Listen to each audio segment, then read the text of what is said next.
حضرات علماء اعظام، حفاظ قرآن کرام اور سامعین حضرات، اللہ جل شانہ کا بہت ہی بڑا احسان و عظیم ہوا کہ ہم سب کو سیرت النبی کا جلسہ، سیرت النبی اصلاح معاشرہ، اس کی نسبت پر مختلف جگہ کے لوگوں کو اللہ پاک نے اس جگہ پر آنے کی اور جگہ جو ہے جمع ہونے کی توفیق عطا فرمائے۔ دعا فرمائے، بڑی محنت کر کے آئے ہیں، اللہ تعالیٰ آپ کے آنے کو اور بیٹھنے کو اپنے فضل سے، اپنے کرم سے قبول فرمائے۔ دوستو، یقیناً یہ مجلسیں بہت بڑی بابرکت ہیں۔ علامہ اقبال نے سچ فرمایا، یہ وہ مجلسیں ہیں، ناز کرتے ہیں ملک ایسے زمیں پر اساد، جس پہ جو ہے ذکر دو چار گھڑی ذکر خدا ہوتا ہے۔ میرے محترم دوستو، یہ سیرت اور اصلاح معاشرہ کا جلسہ ہے۔ سیرت کا ایک ایسا وسیع عنوان ہے کہ زندگی ختم ہو جائے گی، یہ عنوان ختم نہیں ہو سکتا۔ آپ صلی اللہ علیہ وسلم کی جیسے اللہ کی کوئی تعریف نہیں کر سکتا، ایسے رسول پاک صلی اللہ علیہ وسلم کی کوئی تعریف نہیں کر سکتا۔ تھک گیا ہے قلم، رک گئی ہے زباں، مدحت مصطفیٰ ہو نہ پائی بیاں، وہاں کیا لب کشا ہو کوئی دانش، جہاں سب تھک چکے سادی اور جامی۔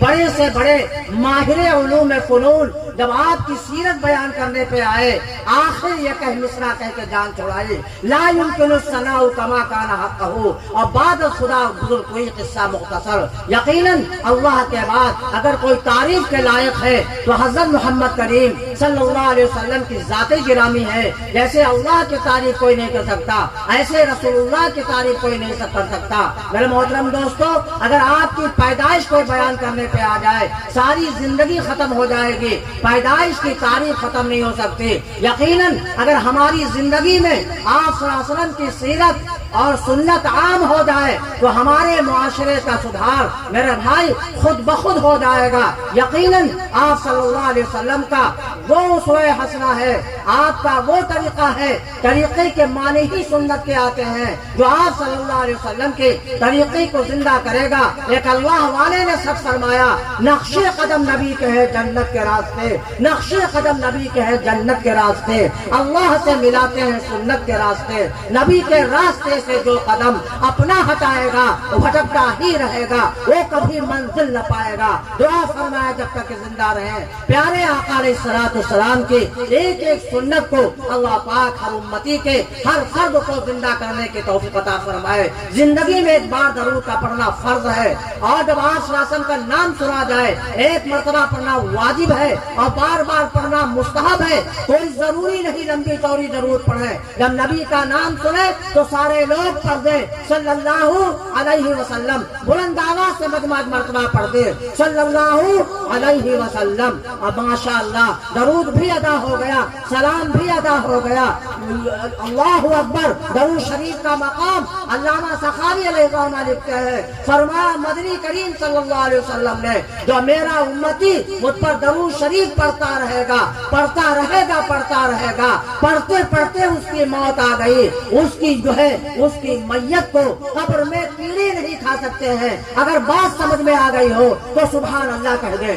ارشاد فرمایا مدنی کریم صلی اللہ تعالی علیہ وسلم نے، میدان محشر لگا ہوا ہوگا، سورج سوا نیزے پر ہوگا، نفسی نفسی کا عالم ہوگا، ایسے دہشتناک موقع پر کچھ لوگ ایسے ہوں گے جن کے منہ سے کستوری کی خوشبو آئے گی، جس سے میدان محشر مہک رہا ہوگا۔ سبحان اللہ کہہ دیجئے۔ لوگ کہیں گے یہ پیر ہے، فقیر ہے، پیغمبر ہے، قطب ہے، ابدال ہے۔ آواز آئے گی یہ پیر نہیں، فقیر نہیں، قطب پیغمبر نہیں، قطب نہیں، ابدال نہیں، تم بکواس کیا کرتے تھے۔ اے میرے محبوب کریم صلی اللہ علیہ وسلم پر درود شریف پڑھا کرتا تھا، ایسا درود شریف کا عاشق ہو گیا تھا، ایسا عاشق ہو گیا تھا، یہ سو جایا کرتا تھا، اس کی سانس سے درود شریف کی آواز آیا کرتے تھے۔ میں خدا نے اس درود شریف کی برکت سے اس کے منہ میں کستوری کی خوشبو رکھ دی، جس سے میدان محشر مہک رہا ہوگا۔ سبحان اللہ کہہ دیجئے۔ یقیناً میرے محترم دوستو،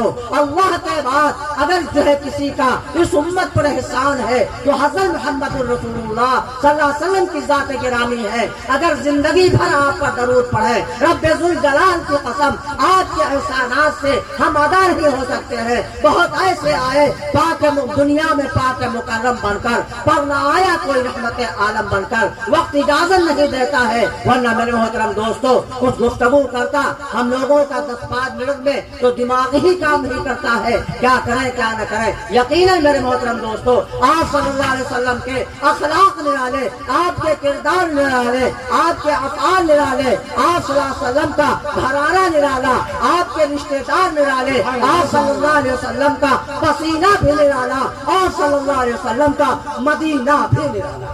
آپ صلی اللہ علیہ وسلم کے سارے رشتے دار نرالے، اور رشتے دار کیوں نہ نرالے ہو، آپ نے کوئی رشتہ اپنی طرف سے نہیں فرمایا۔ آپ صلی اللہ علیہ وسلم کے سارے رشتے میرے تیرے خدا نے فرمائے۔ میرے تیرے کیے ہوئے رشتے میں گڑبڑی ہو سکتی ہے، احکم الحاکمین کے کیے ہوئے رشتے میں کوئی گڑبڑی نہیں ہو سکتی ہے۔ فرمایا میرے محبوب ورفعنا لک ذکرک، ہم نے تمہارے نام کو اپنے نام سے بلند کیا ہے۔ فرمایا میرے محبوب جہاں جہاں میری خدائی ہوگی وہاں وہاں تیری مصطفائی ہوگی۔ آپ پورب چلے جائیں، آپ پچھم چلے جائیں، آپ اتر چلے جائیں، آپ دکھن چلے جائیں، جہاں اللہ اکبر کا نعرہ لگ رہا ہے وہیں ساتھ ہی میں اشہد ان محمد رسول اللہ کا بھی نعرہ ڈنکا بلند ہو رہا ہے۔ اچھا بتائیے بات صحیح ہے کہ نہیں صحیح ہے؟ فرمایا میرے محبوب اذانوں میں تمہارا نام ہوگا، تکبیر میں تمہارا نام ہوگا، نماز جنازہ میں تمہارا نام ہوگا،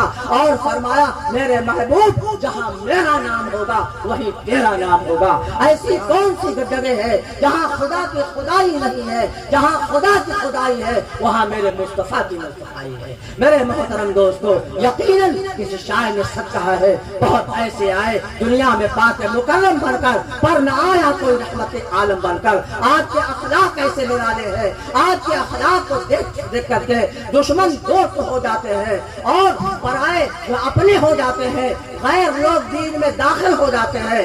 آج ہمارے اخلاق ایسے ہیں کہ اپنے پرائے ہو رہے جو ہے اپنے پرائے ہو رہے ہیں۔ آپ صلی اللہ علیہ وسلم کا اخلاق دیکھیے، پیڑ کے نیچے سو رہے ہیں، ایک دشمن ساتھ میں ہے اور تلوار آیا، تلوار میان سے نکالی، کھینچ کے تلوار کہنے لگا اے محمد بتا اب میرے ہاتھ سے تجھے کون بچائے گا؟ آپ کی آنکھ کھلی، آپ نے فرمایا اللہ، اس کا ہاتھ کانپ گیا، تلوار گر پڑی، آپ صلی اللہ علیہ وسلم نے ہاتھ میں لیا، فرمایا اب بتا میرے ہاتھ سے تجھے کون بچائے گا؟ وہ اللہ کو نہیں پہچانتا تھا، اور جو ہے آپ صلی اللہ علیہ وسلم نے اسے معاف فرما دیا۔ تھوڑی دور چلا، اس کی بات سمجھ میں آئی، اگر آج کی جگہ پر کوئی اور ہوتا تو مجھے زندہ نہ بچتا۔ واپس آیا، کہا یا رسول اللہ مجھے دامان رحمت میں چھپا لیجیے، پڑھ لیا لا الہ الا اللہ محمد رسول اللہ۔ آپ صلی اللہ علیہ وسلم مسجد میں بیٹھے ہیں، صحابہ کرام بیٹھے ہیں، ایک دیہاتی جوان آیا مسجد میں جو ہے پیشاب کرنے لگا، صحابہ نے کہا مارے اس کو ڈانٹے، آپ نے فرمایا نہ مارو نہ ڈانٹو، بل جب وہ پیشاب کر چکا آپ نے سمجھایا، کہا یہ مسجد ہے، خانے خدا ہے، عبادت کی جگہ ہے، یہ پیشاب کرنے کی جگہ نہیں ہے۔ آپ نے ایسا سمجھایا آپ جیسا حکیم نہ آیا ہے نہ آئے گا۔ اس کی سمجھ میں آ گیا، اپنی غلطی سے توبہ کر لیا۔ صحابہ سے فرمایا وہ پیشاب کر رہا تھا، اگر تم مارتے ڈانٹتے اس کا پیشاب رک جاتا، کچھ باہر گرتا کچھ رک جاتا، چلک اور کڑک پیدا ہو جاتی۔ انسان کا کام نہیں ہے کسی انسان کو تکلیف دے، یہ انسان کا کام نہیں ہے۔ آج کے اخلاق کو دیکھا، پڑھ لیا لا الہ الا اللہ محمد رسول اللہ۔ میں تفصیل میں جانا نہیں چاہتا میرے محترم دوستو، وقت کی قلت ہے، ورنہ آپ کو سیرت کی جھلکیں دکھاتا، آپ کو پتہ چل جاتا کہ واقعی آپ صلی اللہ علیہ وسلم کی سیرت کیا ہے۔ آپ صلی اللہ علیہ وسلم کے ایک عورت نے دعوت کی، اور جو ہے آپ صلی اللہ علیہ وسلم وہاں گئے، بکری کا گوشت تھا، آپ صلی اللہ علیہ وسلم نے جہاں لقمہ اٹھایا فوراً گوشت کی ہڈی نے کہا السلام علیکم یا رسول اللہ، اس گوشت کو نہ کھائیے، اس میں زہر ملایا گیا ہے۔ ایک روایت کے الفاظ ہے جبرائیل نے بتایا، ایک روایت کے الفاظ ہے گوشت کی ہڈی نے بتایا، یہ بھی کوئی بعید نہیں، یہ تھا آپ صلی اللہ علیہ وسلم کا معجزہ۔ اس قسم کے لاکھوں معجزات ہیں رسول پاک صلی اللہ علیہ وسلم کے۔ آپ نے عورت عورت کو بلایا, کہا تم نے گوشت زہر ملایا ہے؟ اس نے کہا جی بالکل صحیح ملایا. کہا کیوں ملایا ہے؟ کہا میں آپ کا امتحان لینا چاہتی تھی کہ واقعی آپ اللہ کے سچے پیغمبر ہیں. اگر آپ کا سچے پیغمبر ہے زہر آپ کو نقصان نہیں دے سکے گا, اور اگر آپ ڈھکوسلا بنا رہے ہیں تو آج ہی اس کھانے سے آپ ختم ہو جائیں گے, معاملہ چھٹی ہو جائے گی. اور جو ہے میں امتحان لے رہی تھی. بے شک میں سمجھ گئی آپ اللہ کے سچے نبی ہیں, بے شک آپ اللہ کے سچے نبی ہیں.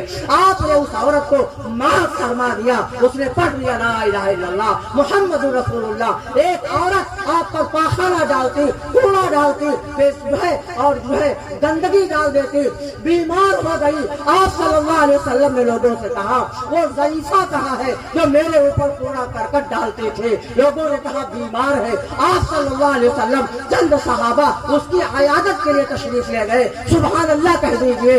لڑکیاں اس کی تیمارداری میں بیٹھی تھی. کہا امی امی ارے اٹھ جاؤ, اس کے بخار بھرا ہے. کہا آج محمد کو موقع مل گیا ہے, میں ساتھیوں کے بدلہ لینے کے لیے آ رہا ہے. وہ عورت اٹھ کے بیٹھ گئی اور رونے لگی, وہ کانپنے لگ گئی, اس کو اپنے کرتوت یاد آنے لگے. آپ صلی اللہ علیہ وسلم سمجھ گئے. کہا مائی رو مت, ڈرو مت, محمد بدلہ لینے کے لیے نہیں آیا ہے بلکہ کملی والا تمہاری خدمت میں اس لیے حاضر ہے. کوئی دوا لانی ہو تو بتاؤ, کوئی خدمت کرنی ہو تو بتاؤ, کملی والا تمہاری خدمت کے حاضر ہے. آپ کے اخلاق کو دیکھ کر کے پڑھ لیا لا الہ الا اللہ محمد رسول اللہ, اور جو ہے ایمان میں داخل ہو گئی. بہت ایسے آئے دنیا میں پاک مکرم بن کر, پر نہ آیا کوئی رحمت عالم بن کر. بس میں اسی بات پر آپ کی بات کو ختم کر سکتا ہوں, وہ کرتا ہوں وقت کی قلت کے ہونے وجہ سے. دوستوں پہلی بار آپ کے گاؤں میں آیا تھا, اگر زندگی رہی اللہ نے کوئی دوبارہ موقع دیا تو ہماری اور آپ کی تفصیلی گفتگو ہوگی. فرما وما ارسلناک الا رحمۃ للعالمین. اللہ نے فرمایا ہم نے اپنے محبوب کو سارے عالم کا رحمت کا نبی بنا کر کے بھیجا ہے. آپ آسمانوں کے لیے بھی رحمت ہے, زمین والوں کے لیے بھی رحمت ہے, سمندر والوں کے لیے بھی رحمت ہے, فرشتوں کے لیے بھی رحمت ہے, جناتوں کے لیے بھی رحمت ہے, جانوروں کے لیے بھی رحمت ہے. بہت ایسے آئے دنیا میں پاک مکرم بن کر, پر نہ آیا کوئی رحمت عالم بن کر. دعا فرمائیے اللہ تعالیٰ شیعت کے جلسے کو سارے علاقے کی ہدایت کا ذریعہ, ہدایت علاقے کی ہدایت کا ذریعہ بنا کر کے سارے عالم کی ہدایت کا ذریعہ بنا دے. اور جن حضرات کو اس میں پیسہ دیا ہے, دوڑ بھاگ کی ہے, محنتیں کی ہے, سننے کے لیے آئے ہیں, اللہ سب کی محنتوں کو قبول فرما لے. میری تقریر کا اختتام ان 4 مصروں کے ساتھ جو ہے, میری تقریر کا اختتام ان 4 مصروں کے ساتھ جو ہے. میرے محترم دوستوں جو ہے یقیناً جو ہے دو جہاں کی کامیابی در تجھے درکار ہے, دو جہاں کی کامیابی در تجھے درکار ہے. ان کا دامن تھام لے جن کا محمد نام ہے, کہ محمد سے وفا تو نے تو ہم تیرے ہیں, یہ جہاں چیز ہے کیا لوح و قلم تیرے ہیں. اللہ تعالیٰ کہنے سننے زیادہ عمل کرنے کی توفیق عطا فرمائے. آمین. وآخر دعوانا ان الحمد للہ رب العالمین. السلام علیکم.